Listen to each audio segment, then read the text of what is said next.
All right, everyone. How are you doing today? It is 1 o'clock in Kitsap County. You already know what time it is. It is the best hour of your week. It is tipping points and puzzle pieces. This is officially now the last episode of the year. I was a little bit premature last week, but that happens sometimes with me. But I don't do it by myself. As chocolatey as I am. I was singing a song last week and it had Amanda laughing. Ebony and Ivory. So let me go ahead and bring on my co-host there, Mark Boatwright Frost. Hello, hello. Hey. So I'm the white keys on the piano, huh? That's right. Side by side on my piano. I'm in a good mood, as you can tell. Yep. So how are you doing? Cool. I'm doing really well. I did want to tell you though, because I know that these come as a surprise to you every week, that I changed the tagline. It is the most human hour of your week. The most human hour of your week. All right. I'm gonna have to get used to absorb that for a while, because I will forget that. Man, we already have folks in here. Rob's already in here. Yep. Terry would be here, except she's in surgery right now. What's going on? Is she okay? She's got a little thing in her eye where they had to do something with the muscle. So she's in surgery until for the next hour. Is it minor? It's minor. It's minor. Though they have to use anesthesia, so they're concerned about that. I mean, the risk is more with the anesthesia than the actual surgery. Okay. All right. Well, we got well wishes for her. Okay. Speedy recovery. Will she recover quickly? Yeah. Well, it depends. They say don't do anything for 2 weeks, but that's not life, right? Yeah. Well, speedy recovery. I get a bit squeamish when it comes to like eyes and teeth and blood and stuff like that. So, all right. Anyway, so for our human hour this week, okay. So the other thing is, this is episode 96. Woo, 96. We're on a countdown to 100. And unlike me, I don't even know how I managed to do this. I actually set up the next 5 videos, starting with today and moving on. And I have an idea for 101. For 101? For 101. So from now until January 24th, we're booked. We have plans for each of the videos. We're trying to get 100 viewers for each video.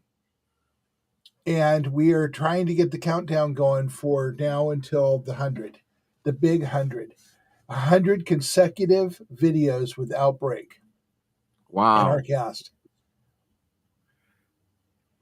So, what should we do?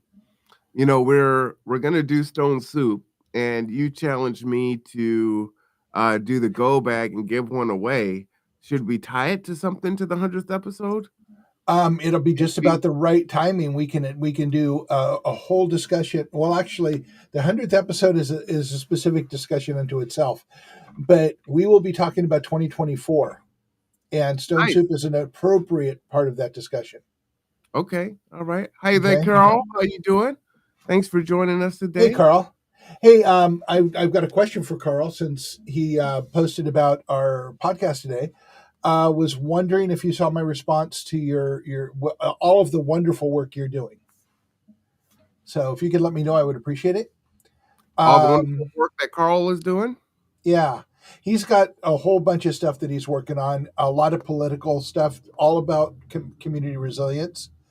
And of course, me being me, I asked him to do one more thing. Well, for those of you that don't know Carl, Carl is quite an impressive human being. He also still helps out kids with math, and we get math problems every Sunday. And he is a tireless elder. He has a lot of respect for me. Thank you for joining us. So what's wrong with him? No, I'm kidding. He's just a hard worker, man. No, I'm talking about the respect for you. But you know, I have a lot of respect for you. I'm just giving you a hard time. Oh. Hey man, I'm in a good mood. Doesn't mean that I'm the sharpest knife in the drawer today. You know, Well, I'm nauseated today for some reason. I feel good, but I don't know, my stomach is upset for some reason. wow. So, Okay. Well, we'll see if we can make it better. well, that's what we'll have to do. All right. So today's topic: how can I help? How can you help? Okay. No, and it's not how can you help. How can I help? It's a paradigm shift for each and every one of us. Hmm.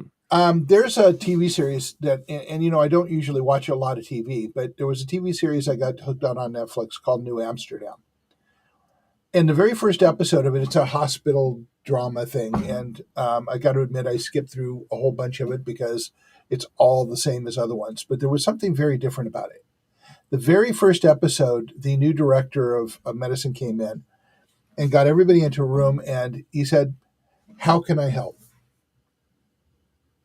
My job is to help you do your job more efficiently."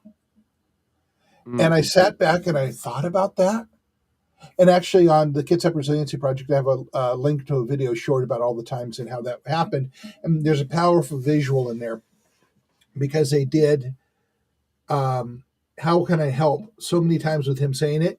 And then suddenly his staff starts feeding it back to him.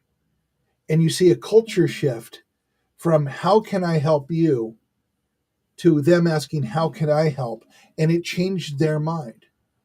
So Mm. think about this in a sense of our culture. What would it look like if we had a paradigm shift as a culture and all of us were going, "How can I help?" How can I help? What would that look like? What would that even look like if everybody around us had the attitude of "How can I help?" instead of "What's in it for me?" Well, one big one, it would take a lot of folks that are very inward thinking and in Hmm. survival mode and give them an opportunity to kind of lift their head and look around and see what's around them. Hmm. And by asking that question, I think they'll find that there's some synergies, and as they help other people, they will inevitably help themselves. Yes, we all do better together. I think "How can I help?" is an integral part of our humanity. You say it in "Many hands make light work." There are hundreds of ways we say that, but we don't, but it is not currently part of our paradigm as a culture. But I think if we all started saying it and lifting our head up and looking around, our culture would start changing to be more human and would support more of us. Do you see it evident? I think you're speaking macroly. So do you see it in small little micro pockets of Yes, community? I think we're working on the Kitsap Resiliency Project, so we're working on Kitsap County. Mhm. But within that macro of Kitsap County, we're looking at the microcosm of the neighborhood. So Gotcha. if you start doing gardening with your neighbors and you start with that with "How can I help? How can I help feed you? How can I help us have food security?" Mm. If we start thinking in that way, how can I help? We all benefit from that help. Another powerful thing on asking that question would be is it removes the assumptions, right? A lot of times as, I'm a service provider, right? Mhm, And I mhm, have some ideas on how best to help people. And maybe I'm right and maybe I'm wrong. And I'm probably a little bit of both. mhm. But if I took more time to say, "Hey, how can I help you?" And if that person is able to answer that, then I can actually really give them a deeper level of help. And maybe you'll find ways to help that aren't so resource intense as you have now. Mhm. Yes, and that's why we talk about self-sufficiency and resiliency, and some of those things are, either reteaching skills or teaching skills in regards to, okay, we provide a ride or we provide a meal. We talk about teaching someone to fish, doing food prep, taking that ride and killing several birds with one stone, if you will, which is super violent. I mean, I don't know why you want to kill multiple birds with one stone, but that's neither here nor there. Skinning cats, just all these things are so violent. Well, I was with you on the birds and stones because then it's a feast. But if you skin cats, ooh.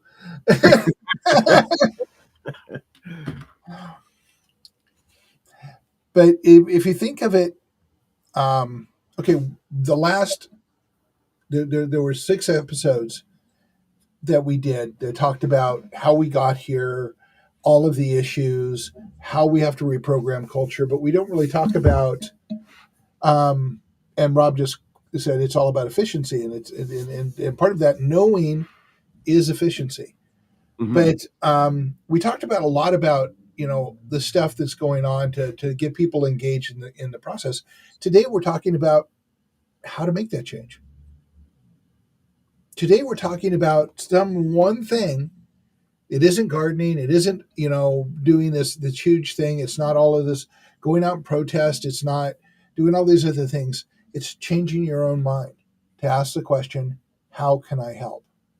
Because we all make a whole bunch of assumptions, as you just pointed out, about how we can help. But what if those assumptions aren't really doing the job? Maybe we actually have to ask the question first of ourselves and then of those around us. And change our mind to be in the mindset of how can I help? Well, and I think that's where the efficiency comes from, right? Yeah. We clearly help other people just by the nature of our jobs, but can we do it more efficiently? Mm-hmm. And we will discover that by asking that question, right? Being investigative. And the other part of that is, are we open to learning what that really looks like outside of our heads? That's very interesting because in the space of full disclosure, there are some things that I'm willing to do to be helpful, but I'm only willing to do it my way. And so, I'm willing to help you, but I'm only willing to help you if you either do it this way or I'm going to help you in this capacity. Yep. And, that's, I think that's the first step, right? Is that willingness to help. And then as you expand, right, you have your own capacities and your own efficiencies on how you can do that. And what you're talking about is for those of us that are already in that space, expanding ourselves and challenging ourselves to do, to shift that paradigm and do a little bit more by asking, how can I help? And I'm not even saying that we have to do a little bit more. What I'm asking is, are we willing to learn what really needs to be, what assistance really needs to be given? Isn't that a byproduct, though, by asking the question? It could be, but it also, we have to be willing to hear and see and understand what's being asked. And that's in no way a given. Because we have, as you just pointed out, we have our own filters and our own capacities. And if somebody's trying to share that with us, we may have to go beyond where we are to actually hear what they're saying. Yes. That's very true. And I am set in my ways, and I get that from my father. He's got a saying, or he had a saying that was, there's worse hotels than mine. This is no prison. So, if you don't like what's on the menu, you're free to eat elsewhere. And you're absolutely right. People are going to ask for things because of the mindset that we currently have in our culture that aren't really going to help them, but it's what they want. And there's a difference between want and need. All of those are true. But if we can get our heads to start asking that question first of ourselves and then of others, we start to be able to see beyond the truth, see to the truth beyond the surface.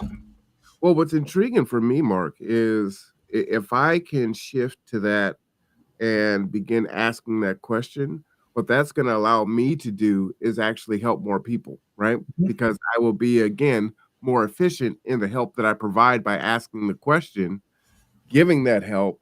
Folks, like you said, it's not likely that you're doing more. You may be doing something different and they're good to go. And now I can divert my attention to someone else that I can ask, how can I help? Right. So I'm very intrigued and encouraged by that. And as I said, in the short video that's on the Kids Up Resiliency page in the comments, it shows that, and I want to read Carl's thing in a second, but I want to finish this thought. It shows that, it's a Hollywood writing and everything. But if you ask it often enough and you perform often enough, other people start replicating that behavior, and it changes the cultural paradigm. So you want to change? Do you want to change the world? Start with, how can I help? So I like it. So Carl says, I know that they need more help at the Salvation Army, and I'm guessing that there is a need for more volunteer help at the Kitsap Rescue Mission and Habitat for Humanity. Mm-hmm. To that end, Carl, I just joined the Salvation Army as a board member with a couple of the colleagues a few months ago. And I believe Deborah Jackson will also be joining Salvation Army board here next month if everything goes as planned. And we know that is a huge issue here in regards to, and both the Rescue Mission and Salvation Army, right, with housing the unhoused. And whether you're an NIMBY or a YIMBY, yes, in my backyard and no in my backyard, you may be empathetic or sympathetic. You don't want people to be outside. You don't want property values to go down. You want safety. Wherever you come down on the issue, these are the two agencies that are providing that service right now.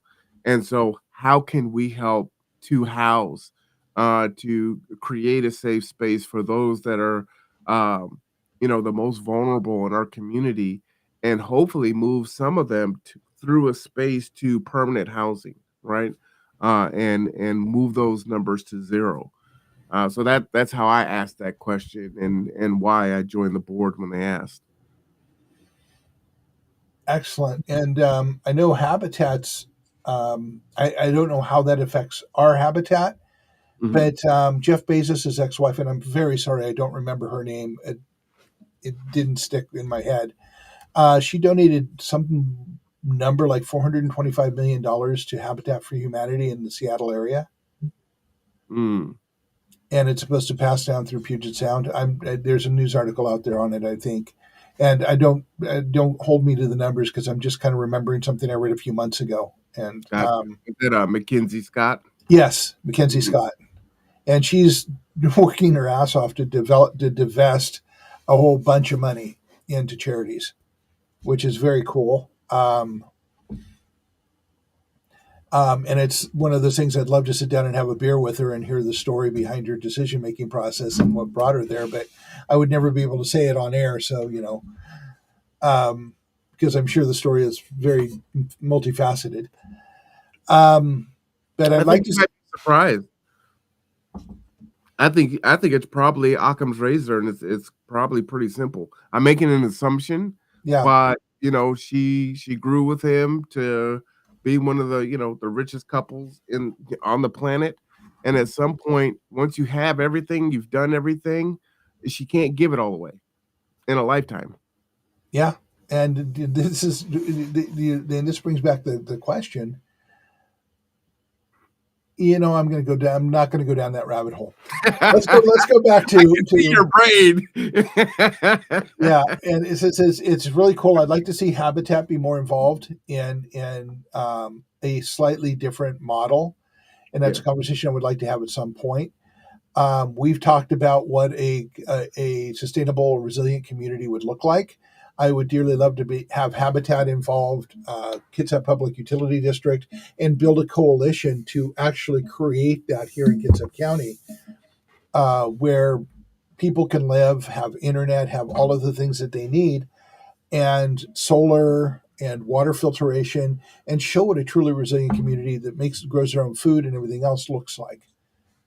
Yeah, and we talked about this earlier in the year in regards to my idea, and I don't know if Habitat would be willing to take this on, but my idea is Habitat on steroids, right? Is literally either using eminent domain or city property and building housing and having those that need the housing to build it, and then also giving them the skills, teaching them the skills that they need to be the carpenters, the framers, the electricians, the plumbers, so that they can earn a living and continue to build. So it's just not enough to build your home and maybe help with another one, but that just kind of continues on, right? In this macro way. Carl says, whatever support we give to Habitat for Humanity helps to increase the supply of affordable housing. Exactly. And so that's what I would like to do is just really put it on steroids. And we have all these folks here that need skills. We have AI, so we know that we're going to have some issues with folks who aren't going to have work. They're saying what 44% of jobs are going to be replaced by AI here in less than a decade. So I think that's a concern. We don't know how to get to universal basic income right now and what that's going to look like. So we've got to teach them skills. We've got an infrastructure that's failing. And so we've got to create jobs that aren't dependent on AI. Absolutely. And things like water for all and food for all and really teaching these vocational skills that people can go and earn and sustain themselves. Well, no, we don't want sustainability. We want resiliency in their lives for individuals and their families. I think that I just had maybe a caption for that. Go ahead. Human-based employment. Human-based employment. Human-based jobs. They even said support and grow humanity. Human-based jobs. Yeah. And again, you know, for those things that are the very basics of Maslow's hierarchy, you really take capitalism out of it.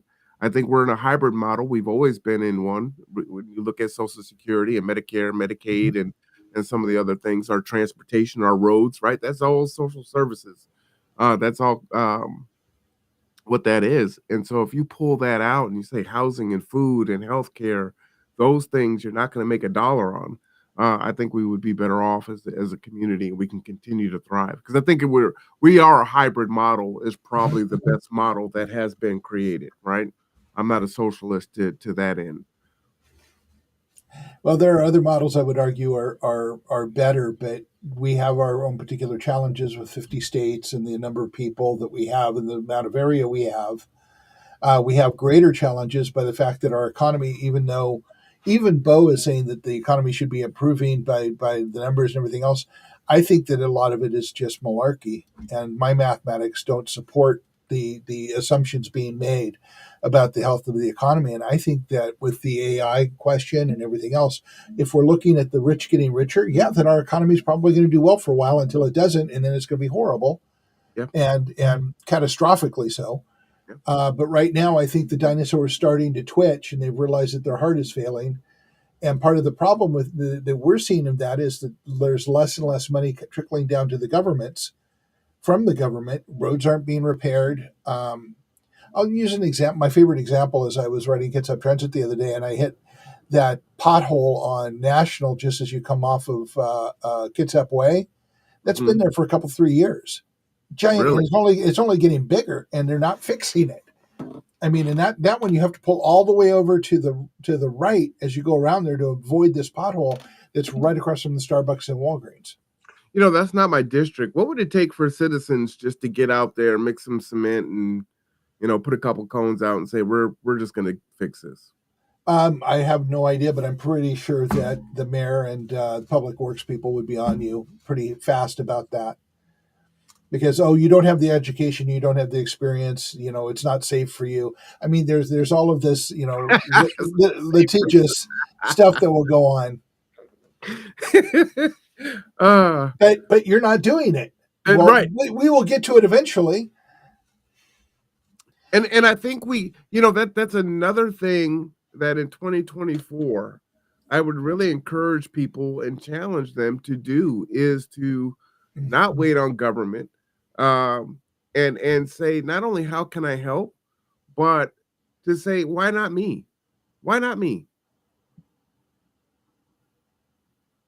And maybe that answers the how can I help is why not me? Yeah, well, why not me? Yeah. So the I'm swinging back a little bit to the point of this is that the how can I help is a good first step for creating the paradigm shift we need to create the more human infrastructure within our culture.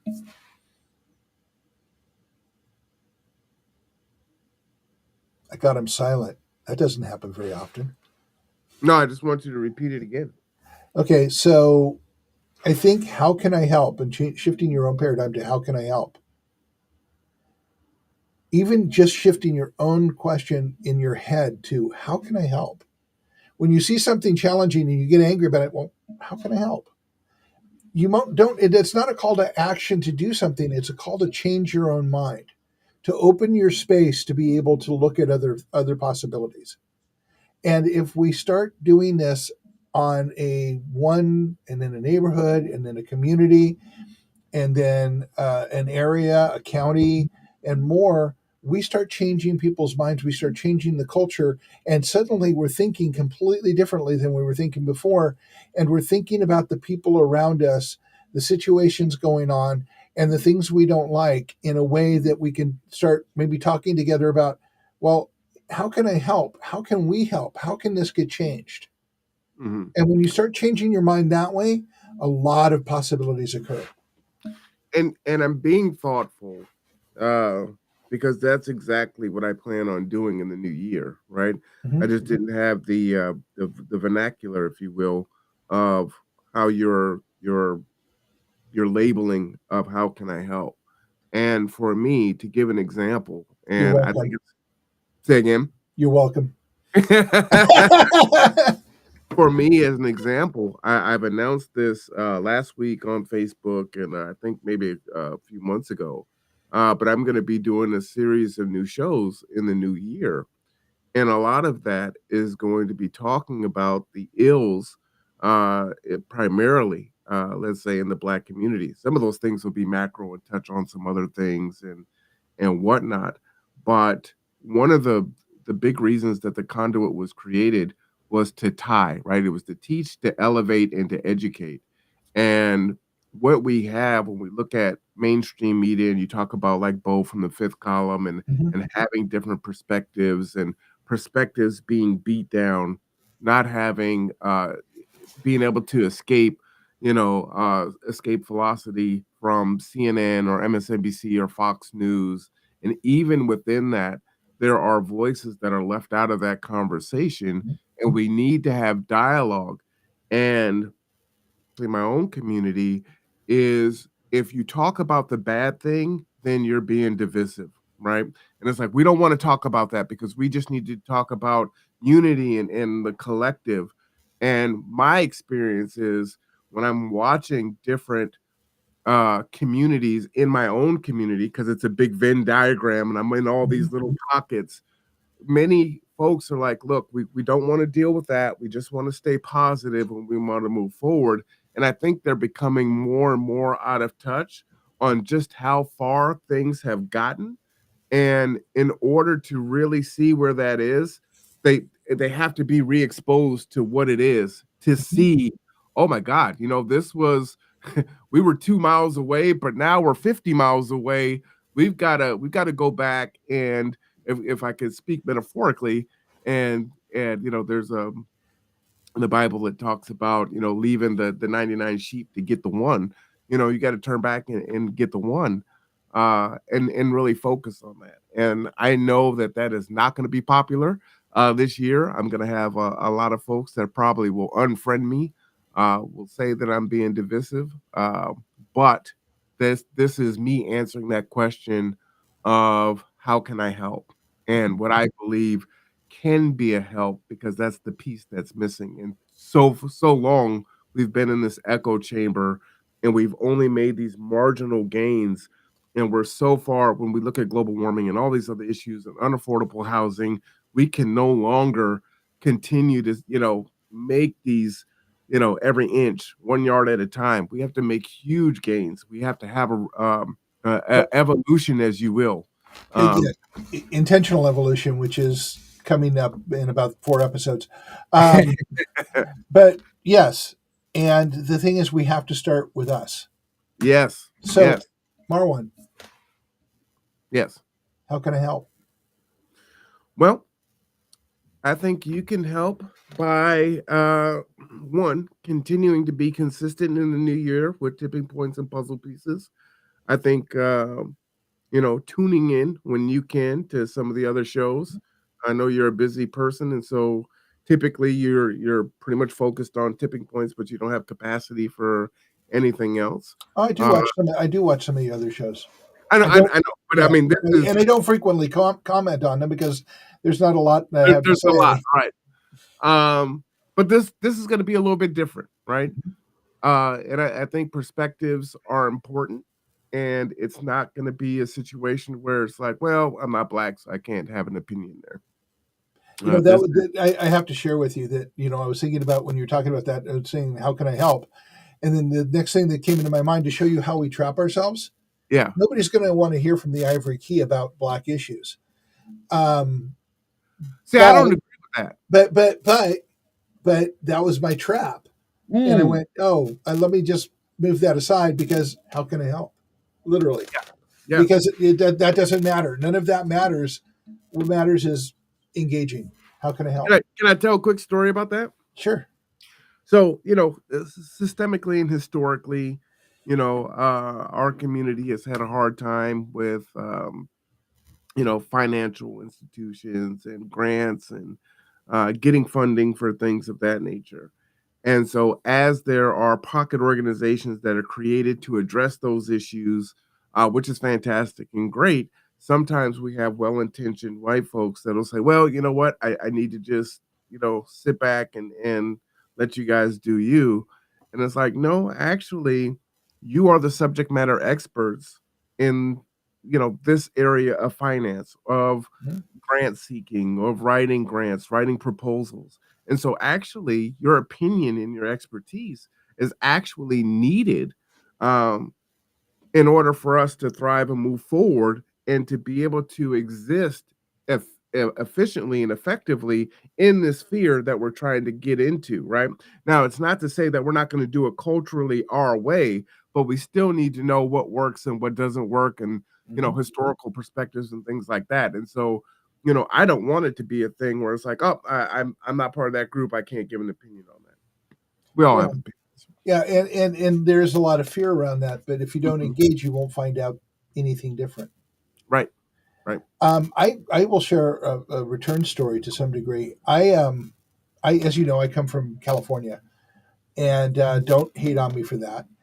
And when I was working in Silicon Valley for 20 years, my community included every race. And I mean, my community, my friends, the people who came to my house for Christmas, my daughter's godfather.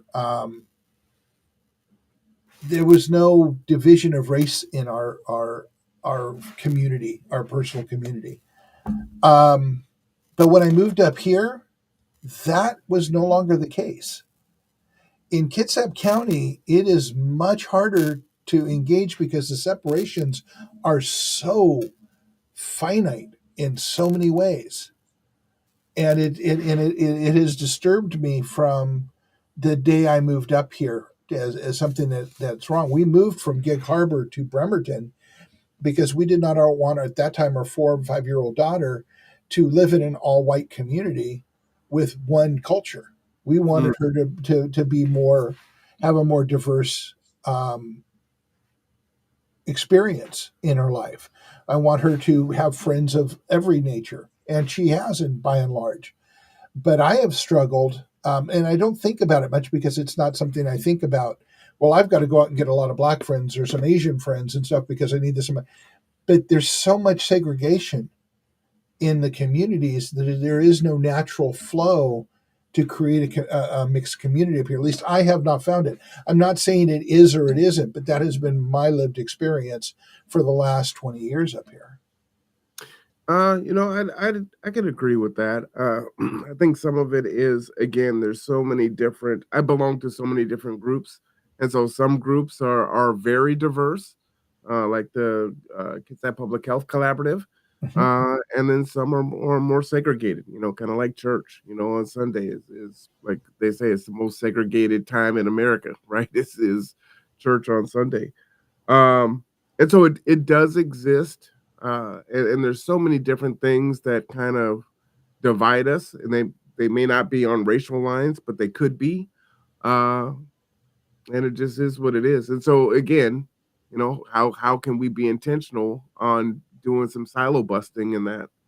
Yeah. And which is another reason why I was Deborah and I she was working on a grant last night till like 3 a.m. We're on the phone. Yeah, we never sleep. And she was going through my Facebook and she's like, man, you do all kinds of stuff, right? You've got Martita on and she's got Chief Wolf on, and they're doing a podcast in Spanish, and we're over here in Evergreen and doing this event, and it's like, yeah, my job is to try to diversify and elevate and inform, what's happening in Kitsap, period, within my capacity, right? And so that is important to me, and not just to focus on, one lane.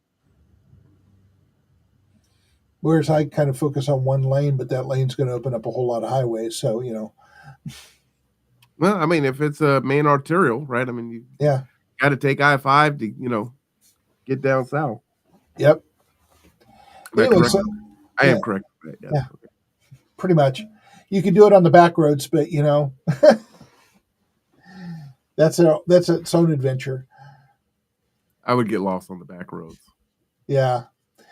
Anyway, I would love to see a more integrated. God, I hate that word. I would like to see a lot more opportunity for communities of a broader scope in Kitsap County. And I'm not entirely certain. I mean, we've been friends for 2 years now, but it took a while for us to get there. And I will say, from my experience in Kitsap, in Silicon Valley, it wasn't so hard. There was a lot more in common in people. So, well, I think you and I have that. I think with us, we met each other through a mutual event, right? Yeah, driven by Mark.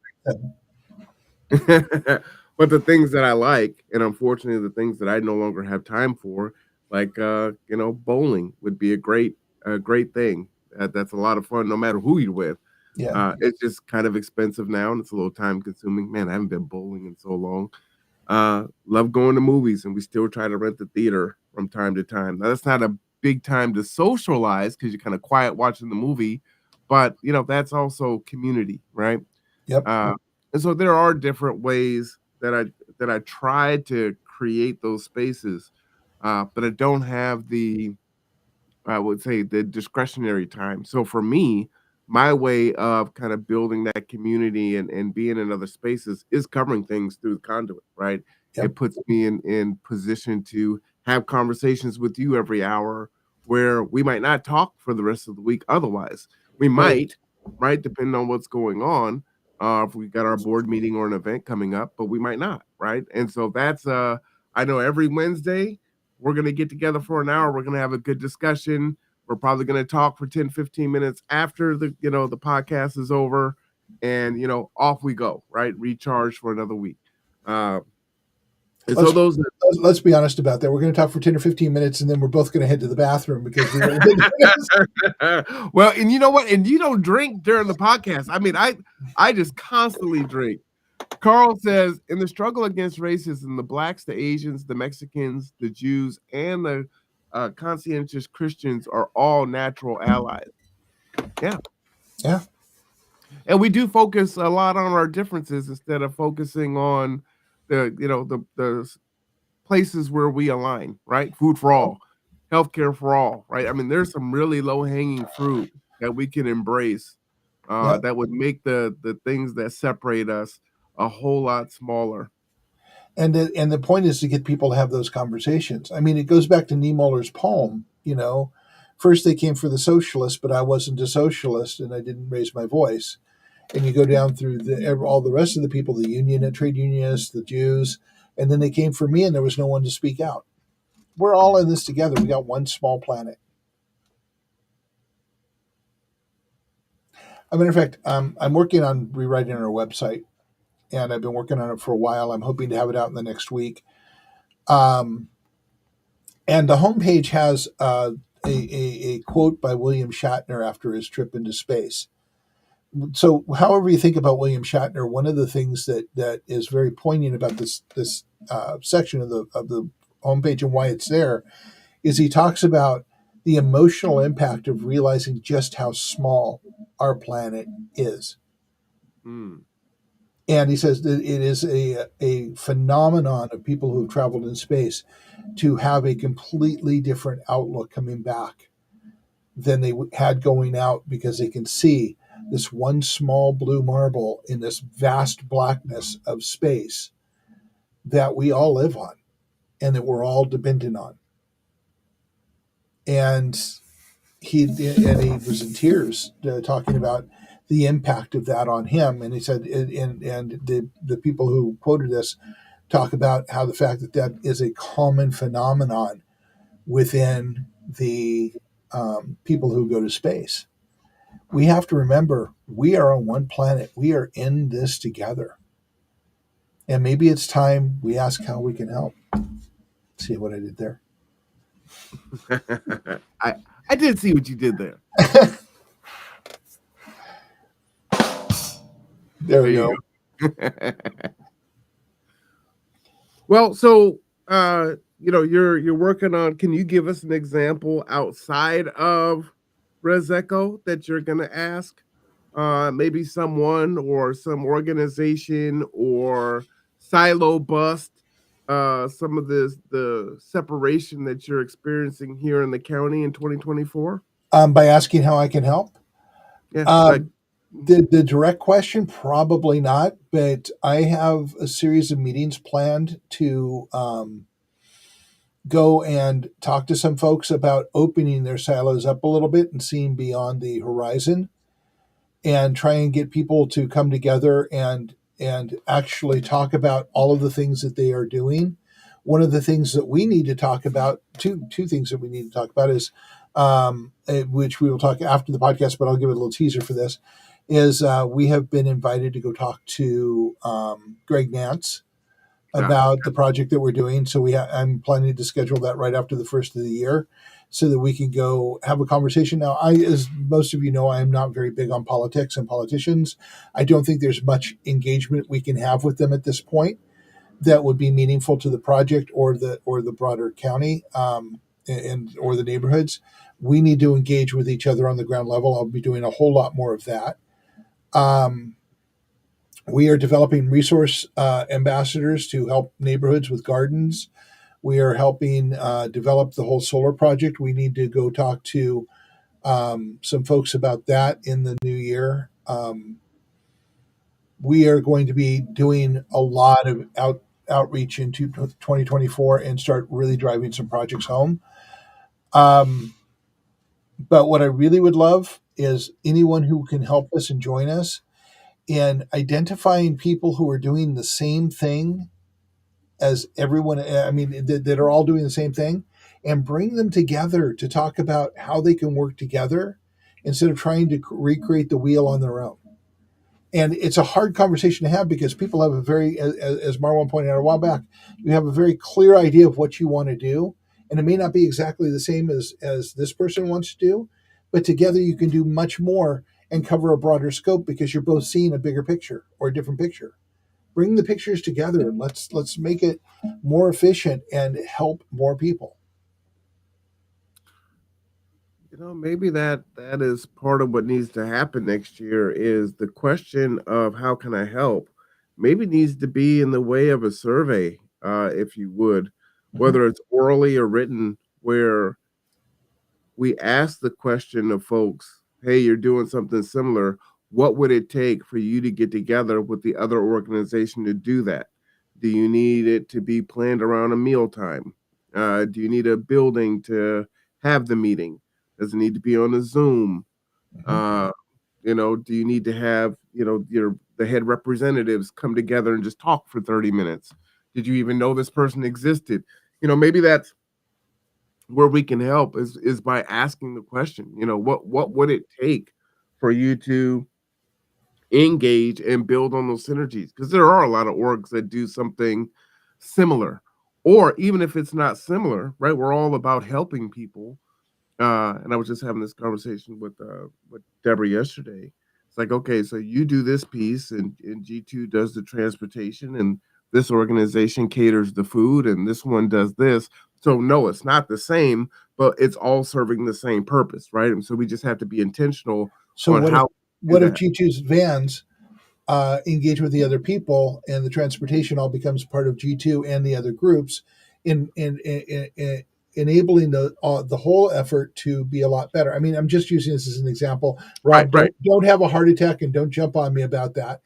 But I'm just using an example about, if transportation is part of the issue of providing the services, well, let's sit down and talk about how we can work that out and how you can pay for maintenance and gas to get that done.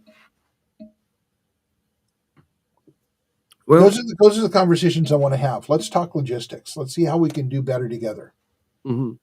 Well, that may be what it is exactly. Last year, KCR and several other organizations got together and did the big community needs assessment, which I actually need to go over and kind of revisit that for 2024 to see what are we doing? Are we on the right track? Are we addressing some of the issues from the community needs assessment? Because that's big, quintessentially exactly what KCR did, right? Was how can I help?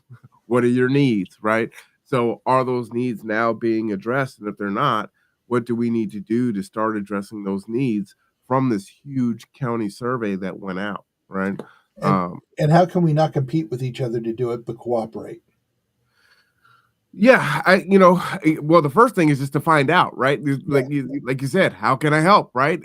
Are we helping? Is it happening? Is it not happening? Why is it not happening? I think some of those answers I know, we're still not on the other side of COVID. We've got a new variant. A lot of people have not recovered financially from it. And quite frankly, they're falling through the net every single day. And so Hence my discussion about economics. Yeah. What's not reported is much greater than what is. Yeah. I want to. We're getting close to the end, and I want to bring up another side subject.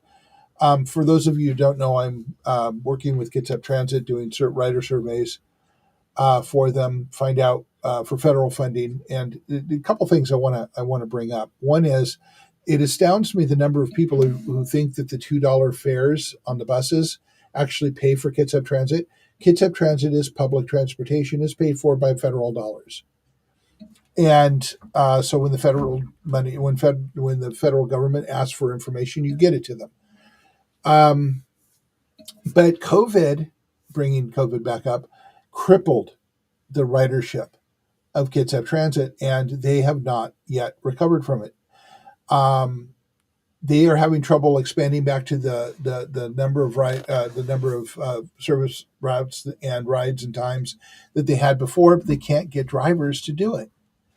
The drivers they have, they just can't get the manpower or keep the manpower to do that, and they pay fairly well, and they have great benefits, but they don't have the ridership to create that base to do that. So Marwan and I have begun a discussion about how we can positively affect the ridership and get people back on the buses. Mm-hmm. Having ridden on buses from Port Orchard all the way up to Bainbridge Island, they go a lot of places that we need to go, and we can reliably get a bus where we need to get it most of the time. And if we had more riders, that would be more certain, and we can expand the hours. Even we can start getting the hours expanded. We can attract drivers from a larger pool. We can make things happen. And public transportation, whether you like it or not, is part of a resilient future. Can it be improved? Absolutely. But we will need to work together to make that happen. And part of working together is getting people back on the buses. So, end of my diatribe. Well, and I got an alert today from my office manager saying that the South Kitsap ride suspended Thursday, the 28th, for lack of drivers.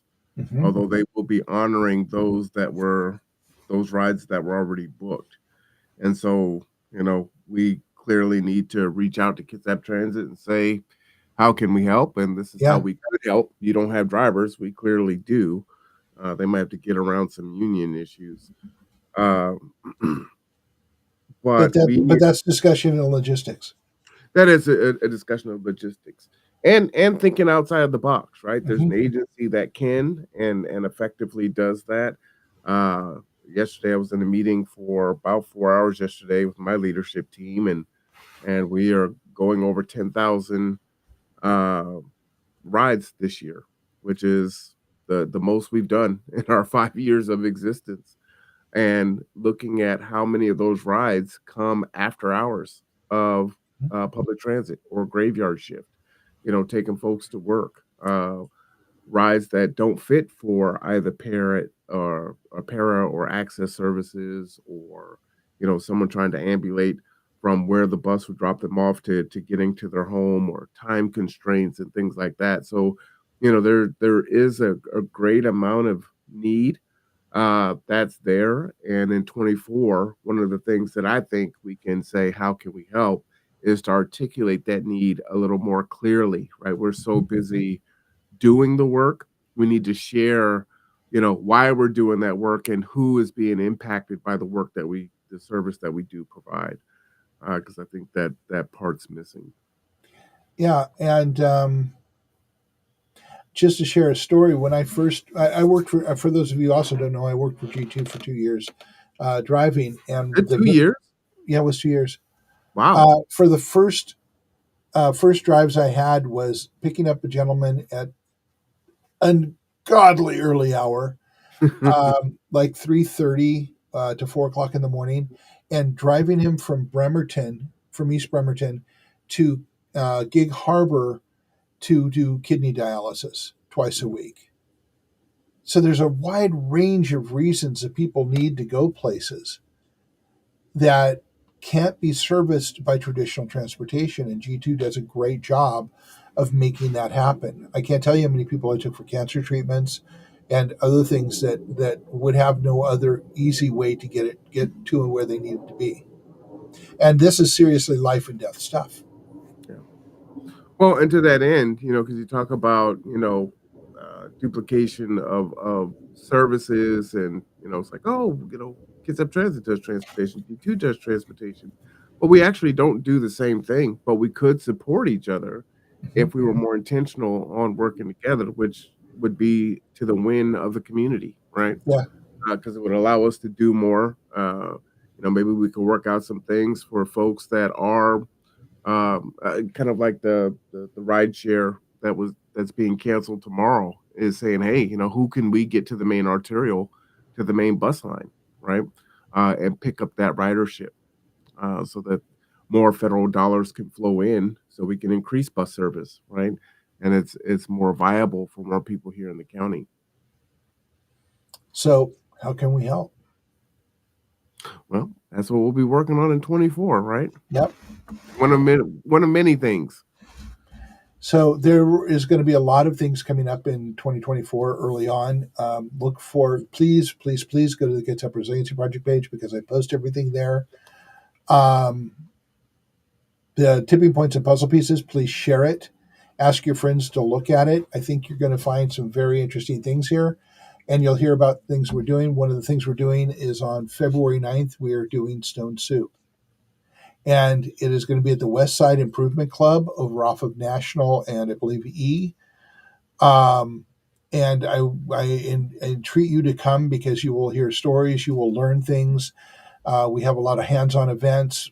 We will be providing dinner, and your price of entry is to bring something for the dinner. We will be posting that on the Kids Up Resiliency Project page about mid-month, and you can bring any piece of dinner. If you're familiar with Stone Soup, you will understand why we're asking that as a point of entry. I want to read Carl's statement. Yeah. It says, it might be an idea to kick around that if there is a shortage of bus drivers, some public transportation could be done with vans, which can be driven by a driver with just a regular driver's license, while a full-size bus needs to be driven by a driver with a special driver's license. In fact, I think that is the subject you are on right now. And yes, Yes, yes, it indeed. is. You're speaking 100% exactly what we're thinking about. And we are prepared to fill those gaps and increase transportation for Kids Up Transit. in exactly the way that you're suggesting there, Carl. We Yep. have wheelchair vans and everything else, so we can And do shuttle service in certain areas. We're pretty robust and can gear up pretty quickly. so, also, Carl, just wanted to let you know that if you have friends who are in retirement age, need some extra income, they have what they call B-board drivers, which are part-time, a couple days a week. They will teach you what you need to know to get the CDL you need for the buses or B access drivers. Again, they pay fairly good money, but they need people that'll come on board and stay with them for a while. So please put the word out. Again, none of this works. Social media does not work unless people share it and people like it and people, ring the bell on the thing, subscribe. All of those things are what gets it out further. And then we can get, instead of Marwan and I, which we started talking to ourselves, talk to a larger community. And I will say that we're trying to get 100 viewers per this and that last 5, because I think people, once they see it, will come back and be part of it and be like you are, Carl, talking it up and asking questions that we can answer. Well, and that's the proverbial puzzle piece, right? Yep. Carl is bringing ideas to the table, Yep. and that's where the answer is going to lie. It's going to lie with folks that haven't put their eyes and their mind on the problem before. They see it in a different way, and they're going to say, "Hey, well, have you guys thought about doing this? What if we did that? I'd be willing to help with that." And the solution is there. Yep. And if we're talking to each other, we find the solutions. That's just the way it is. Thanks. Yep. So I think we already have the last statement. How can I help? Yeah. Final word? Final word. All right. So that is the final word of the year. I do want to take some time. I'm going to let you end with the final thoughts. Okay. But seeing as this is the last show of the year, I do want to thank everyone for tuning in for every single Wednesday, 52 Wednesdays, for Tipping Points and Puzzle Pieces. We are very thankful that you would spend your hour with us or any amount of time going back and watching the episode later, being thoughtful, doing some of the work in your way, in your circles, and helping to build a better community. We're thankful for that. And we hope that you will continue to join and continue to bring your puzzle piece in whatever capacity that is. And we hope that we can challenge you to bring more of your piece next year and entice other folks to come in and say, we can have the audacity, the temerity, the unmitigated gall to change our community and make it how we want it to look like, and make, city government and county government and state government work for us, and make sure that everybody has those basic needs as we move across Maslow's hierarchy of need, and just really try to be thoughtful and caring, find empathy and sympathy, be solutionaries, be problem solvers, and just be better versions of ourselves. And leave it with, how can I help? And I'm going to leave it to you. Yep. Embrace our humanity. Final thoughts for the year? That's it. All right. A man of little words at the end of the hour. Well, of course, we appreciate you. It is Wednesday. There is no city council tonight. So this is the only show that will appear on the podcast. Do understand that I will be broadcasting live on New Year's Eve. So depending on what it is you're doing, if you're not in a watch service or you're not doing fireworks or out doing all the myriad of things that you do, I will either be on my hands and knees doing my tradition of mopping the floors of G2, or I will be coming to you in a podcast. Well, I always do both, right? So either I physically can do the mopping, but I'll always broadcast on New Year's Eve. So stay tuned for that. And as always, take care of yourself and take care of each other. For Mark Boatwright Frost, I'm Marwan Cameron. This is Tipping Points and Puzzle Pieces on the Conduit.